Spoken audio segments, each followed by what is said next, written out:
Hello बच्चों, आज हम पढ़ेंगे isotopes, isobars and isotones means समस्थानिक, समभारिक और समन्यूट्रॉनिक। इस टॉपिक को शुरू करने से पहले एक प्रश्न मैं आपके साथ और शेयर करना चाहूँगी जो इम्पोर्टेंट है आपकी परीक्षा की दृष्टि से। तो आइए वो प्रश्न देखते हैं क्या है। अगर सोडियम, फास्फोरस और क्लोरीन का परमाणु संख्या क्रमशः 11, 15 और 17 है, क्या कहा इसने कि सोडियम, फास्फोरस और क्लोरीन की परमाणु संख्या 11, 15 और 17 है, तो इनका प्रत्येक में इलेक्ट्रॉन और प्रोटॉन और न्यूट्रॉन क्या होंगे। इलेक्ट्रॉन, प्रोटॉन और न्यूट्रॉन की संख्या बतानी है इन तीनों में। अगर इनकी परमाणु संख्या ये है, परमाणु संख्या मीन्स कि इनका परमाणु क्रमांक, ठीक, मीन्स इनके प्रोटॉनों की संख्या। तो अब परमाणु इसमें क्या बताना है, इलेक्ट्रॉन, प्रोटॉन और न्यूट्रॉन, ठीक है। N प्लस फास्फोरस और क्लोरीन 1 नेगेटिव में, ठीक है। ये इस नीचे दिया हुआ है प्रश्न में कि सोडियम, फास्फोरस, क्लोरीन का परमाणु क्रमांक ये है, तो इसकी आपको इलेक्ट्रॉन, प्रोटॉन, न्यूट्रॉन बताने हैं। तो आइए करते हैं। Na पॉजिटिव की बात करते हैं। इसने कहा कि इसकी में परमाणु संख्या 11 है, तो 11 लिख दी। हमको पता है परमाणु संख्याओं के बराबर ही हमेशा प्रोटॉनों की संख्या होगी, तो प्रोटॉनों की संख्या कितनी होगी, 11। अब प्रोटॉन की निकाल दी, इलेक्ट्रॉनों की संख्या निकाल ली। अब आपको पता है कि इलेक्ट्रॉनों की संख्या हमेशा प्रोटॉनों की संख्या के बराबर होती है। इलेक्ट्रॉनों की संख्या प्रोटॉनों की संख्या के बराबर होगी। अब कितने बच्चे लिख देंगे इसमें, 11।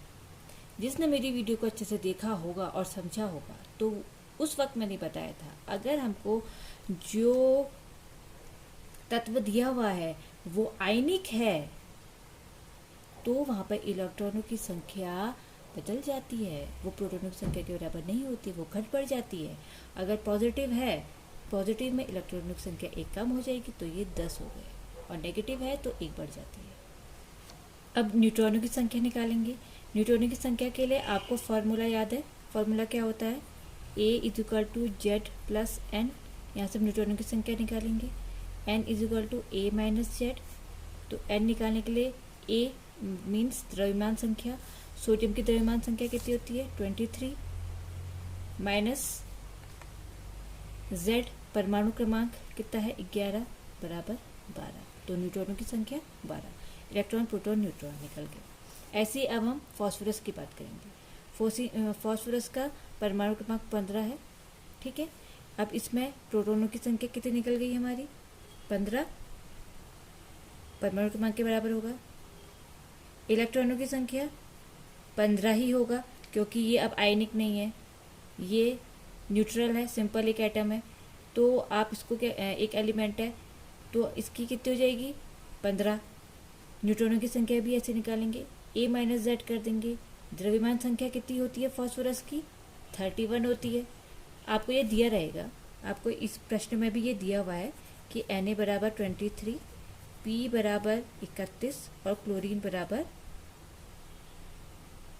35, ये दिया हुआ है, ठीक है।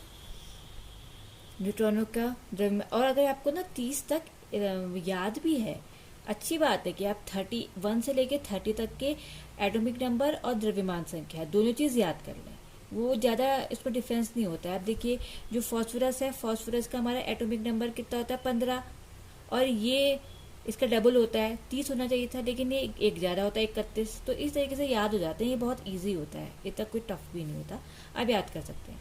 तो द्रव्यमान संख्या 31 माइनस जेड कितना है, परमाणु क्रमांक 15, और तो 31 में से 15 चला गया, 16।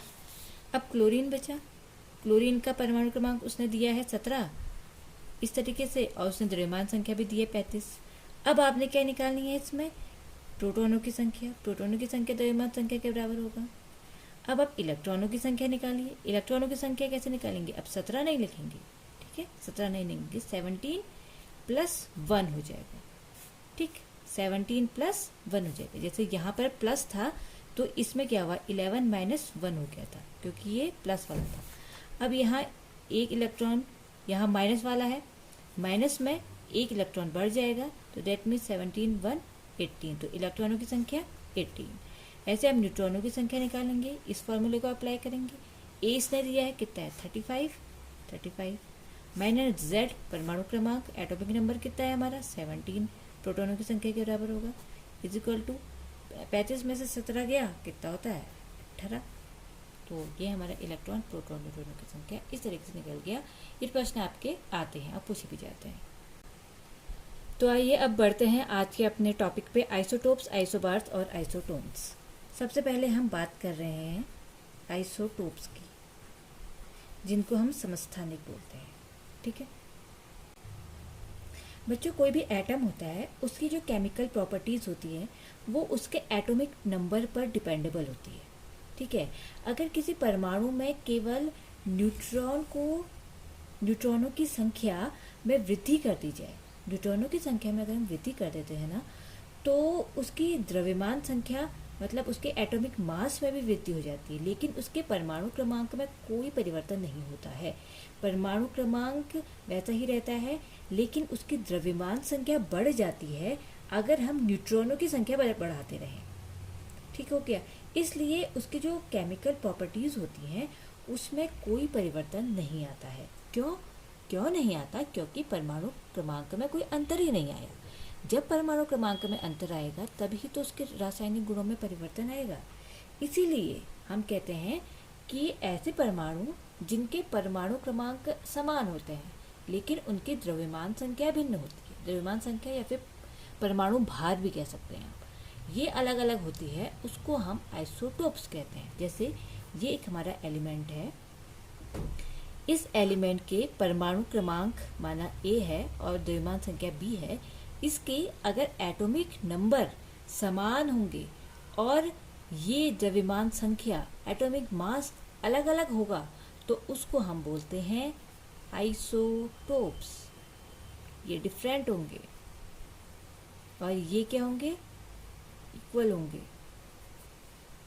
ठीक, इसको बोलेंगे हम आइसोटोप्स। जैसे हाइड्रोजन के, हाइड्रोजन 1, दूसरा इसके 3 समस्थानिक होते हैं हाइड्रोजन के, 1H1, 1H2, 1H3। ठीक हो गया, ये 3 होते हैं। अगर हम इसका फिगर से इसको हम बना के दिखाएं तो ये एक हमारा एटम है, एटम का ये न्यूक्लियस है, न्यूक्लियस में ही होंगे। न्यूक्लियस में हमने क्या देखे, हाइड्रोजन में एक प्रोटॉन होगा और एक न्यूट्रॉन है। प्रोटॉनों की संख्या वही रहेगी, क्योंकि हम कह रहे हैं प्रोटॉनों की संख्या वही रह रही है, दैट मीन्स एटॉमिक नंबर वही रह रहा है, क्योंकि एटॉमिक नंबर बराबर होते हैं प्रोटॉनों की संख्या के। तो यहाँ अब प्रोटॉनों की संख्या वही रहेगी, हाँ 1 प्रोटॉन, और लेकिन न्यूट्रॉन बदलते जा रहे हैं, 2 न्यूट्रॉन हो गए। ऐसे इस वाले में, इसके न्यूक्लियस में क्या होगा, प्रोटॉन तो एक ही रहेगा लेकिन न्यूट्रॉन 3 हो गए, क्योंकि न्यूट्रॉनों की संख्या बराबर होती है द्रव्यमान संख्या के बराबर। ठीक, न्यूट्रॉनों की संख्या अगर बदलती जाएगी, द्रव्यमान संख्या भी, अगर द्रव्यमान संख्या को हम बढ़ाते रह रहे हैं, देख लेना द्रव्यमान संख्या बढ़ती रह रही, 1, 2, 3, एटॉमिक जो मास है वो बढ़ता जा रहा है, तो द्रव्यमान संख्या भी उसकी बढ़ती जा रही है, तो न्यूट्रॉनों की संख्या भी बढ़ती जा रही है। लेकिन परमाणु क्रमांक में कोई परिवर्तन नहीं आ रहा है, चाहे आप न्यूट्रॉनों की संख्या कितनी बढ़ाते रहें। तो इसको हम बोलते हैं आइसोटोप्स। अब अगली बात आती है हमारी आइसोबार्स की। अब इस प्रकार के जो परमाणु हैं या एटम्स हैं वो भी पाए जाते हैं जिनके परमाणु क्रमांक भिन्न हो जाते हैं लेकिन उनकी द्रव्यमान संख्या बराबर हो जाती है, तो उनको हम बोलते हैं आइसोबार्स। क्या, जिनकी माना ये एलिमेंट है, ये A है और B है, जिनके जो द्रव्यमान संख्या है वो अब समान हो गई और जो परमाणु क्रमांक है वो भिन्न भिन्न हो गए हैं, वो डिफरेंट हो गए हैं, और यहाँ ये इक्वल हो गए हैं, ये समान है, तो इनको हम क्या बोलते हैं, आइसोबार्स। आइसोबार्स मतलब जो हमने ऊपर लिखा है और जो नीचे लिखा है, मतलब एटॉमिक नंबर वो भिन्न हो जाए, तो हम इसको क्या बोलते हैं, आइसोबार्स बोलते हैं। जैसे हम एग्जाम्पल के लिए ले सकते हैं आर्गन और कैल्शियम। आर्गन का एटॉमिक नंबर 18 है, कैल्शियम का 20 है, लेकिन कभी कभार क्या होता है, इन दोनों के जो हमारे एटॉमिक मास होता है ना, जो बार्स होती हैं वो सिमिलर हो जाती हैं। है तो ये 2 भिन्न भिन्न तत्व, लेकिन इनके जो द्रव्यमान संख्या है वो बराबर हो जाती है। ऐसे ही आप कार्बन 14 और जैसे कार्बन का 6 होता है, कार्बन और नाइट्रोजन में भी देख सकते हैं, कार्बन का 6 नाइट्रोजन का 7 है, तो नाइट्रोजन का कभी कभार जो वो है वो 14, इसका भी 14 हो जाता है, इसका भी 14 हो जाता है। वैसे कार्बन का तो जो द्रव्यमान संख्या है वो 12 होनी चाहिए, लेकिन वो 14 इसके बराबर हो जाता है। तो कार्बन का जैसे 12 होना चाहिए, लेकिन कार्बन का जो द्रव्यमान संख्या है वो 14 के बराबर हो जाता है, नाइट्रोजन की द्रव्यमान संख्या के बराबर हो जाता है। तो इस वक्त क्या बोलते हैं हम, नाइट्रोजन जो कार्बन है वो नाइट्रोजन का समभारिक है। तो इनको हम क्या बोलते हैं, समभारिक, कि जो भार है, भार की संख्या है वो समान हो जा रही है और जो क्रमांक है वो डिफरेंट होता जा रहा है। अब हमारा लास्ट आता है सब न्यूट्रॉनिक, जिनको हम बोलते हैं आइसोटोन्स। ठीक है, सब न्यूट्रॉनिक इनको हम बोलते हैं, आइसोटोन्स की बात करते हैं। भिन्न तत्वों के ऐसे परमाणु होते हैं, ये भी भिन्न भिन्न तत्व होते हैं, लेकिन उनके ऐसे परमाणु हैं जिनमें न्यूट्रॉनों की संख्या समान होती है, इसलिए हमने कहा ना आइसोटोन्स, सब न्यूट्रॉनिक, मतलब न्यूट्रॉनों की संख्या इनमें समान हो जाती है, लेकिन तत्व भिन्न भिन्न होते हैं और उनमें न्यूट्रॉन समान होते हैं। जैसे इसका बहुत अच्छा एग्जाम्पल है CNO का, कार्बन, नाइट्रोजन और ऑक्सीजन। क्योंकि देखिए कार्बन का द्रव्यमान संख्या 6, इसका 7 और इसका 8, कार्बन ठीक हो गया इनकी द्रव्यमान संख्या कितनी होगी, 14, 15 और इसकी 16 है। अब इसमें अगर आप कार्बन में इलेक्ट्रॉनों की संख्या निकालेंगे तो वो इसके बराबर होगी 6 ही, इसमें इलेक्ट्रॉनों की संख्या निकालेंगे तो वो कितनी हो जाएगी 7, और इसमें इलेक्ट्रॉनों की संख्या निकालेंगे तो वो होगी 8। ठीक होगी इलेक्ट्रॉनों की संख्या। अब आप इसमें प्रोटॉनों की संख्या निकाल रहे हैं तो वो किसके बराबर होगी, 6।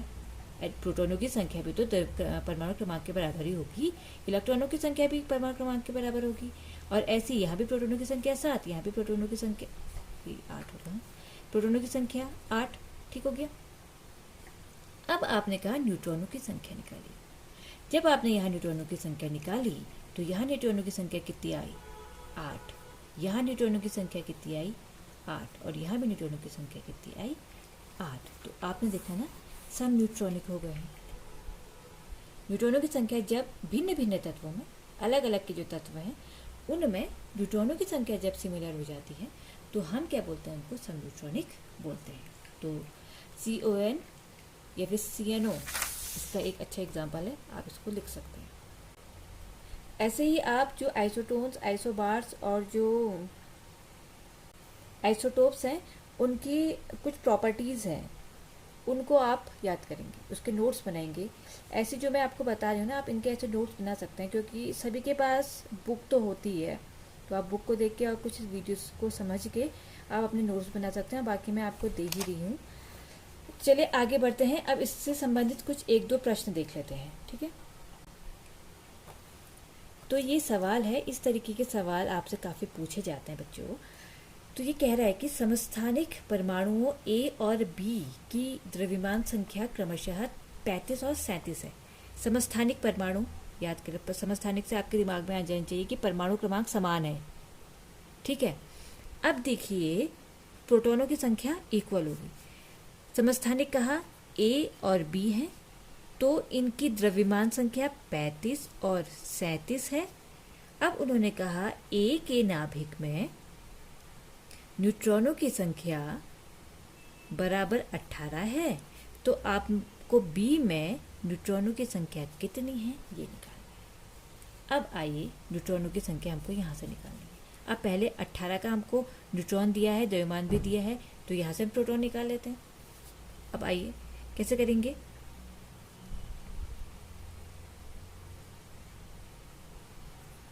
A की द्रव्यमान संख्या लिखोगे पहले आप। A की द्रव्यमान संख्या कितनी दी है, उसने 35 दी है, और न्यूट्रॉनों की संख्या A की कितनी दी है, 18 दी है। तो ऐसे ही आप इसमें प्रोटॉनों की संख्या निकाल सकते हैं। ठीक है, प्रोटॉनों की संख्या कैसे कर देंगे आप, 35 में से आप 18 घटा लेंगे। 35 में से 18 घटाने के बाद आपका कितना आ गया, 17। अब प्रोटॉनों की संख्या इसकी आ चुकी है आपकी 17। दैट मीन्स अगर ए में 17 प्रोटॉन है और प्रोटॉन किसके बराबर होता है, परमाणु क्रमांक के बराबर, तो बी में भी 17 ही तो प्रोटॉन होंगे। ठीक, दोनों में से, क्योंकि उसने समस्थानिक बोल रहा था पहले। अब बी में आप न्यूट्रॉनों की संख्या, अब आपको प्रोटॉन पता चल गए तो आप न्यूट्रॉन निकाल सकते हैं।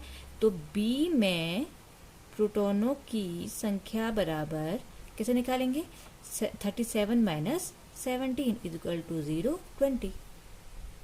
ठीक हो गया, कितना आ गया इसका आंसर, 20। तो इस तरीके से आपने देखा कि आपने ये सवाल को सॉल्व कर दिया है।